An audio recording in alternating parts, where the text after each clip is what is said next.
మనకు నూతన స్వభావమును కలుగు చేయట ద్వారాను మనలను రక్షించండి. నిజముగా ఈ ఒక మాట మనకేమనిపిస్తుందంటే ఈ మాట నాక అని అనిపిస్తుంది. ఎందుకు అని మనం చూస్తే మనం ఇప్పటికే ప్రభువైన యేసుక్రీస్తు వారిని నమ్ముకున్నాము కదా. మనం ఇప్పటికే ప్రభువైన యేసుక్రీస్తును నమ్ముకున్నదే మాత్రమే కాకుండా ఆయన బలలో పాలు పొందుతున్నాం కదా. మనము ఆయన బలలో పాలు పొందేదే మాత్రం కాకుండా ఆయన సావాసనకు వస్తున్నాం కదా. ఆయన సావాసనకు వస్తున్నది మాత్రం కాకుండా ఆయన సన్నిధిలో మన విలువైన కానుకలు వేస్తున్నాం కదా. అంతా మంచిదండి, నువ్వు చేస్తున్న ప్రతి పని మంచిదే. అయితే ప్రభు నేరుగా మాట్లాడుతున్న విషయం ఏమిటి? నేరుగా ఆయన చెబుతున్నాడు.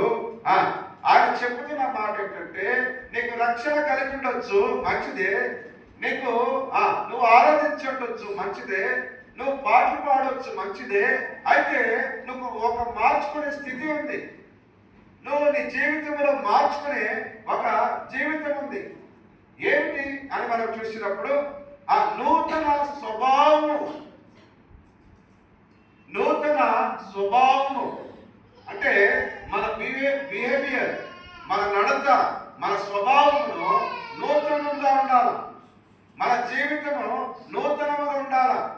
అందుకే ప్రభువైన యేసుక్రీస్తు లేకపోతే ఆయన ఈ గ్రంథంలో రాస్తూ ఆ అపోస్తలుడైన పౌలు ద్వారా తీతుకు చెప్పుతున్న మాటలు ఏమంటున్నాడంటే మనకు నూతన స్వభావమును కలుగు చేయడం ద్వారా మనలను రక్షించెను.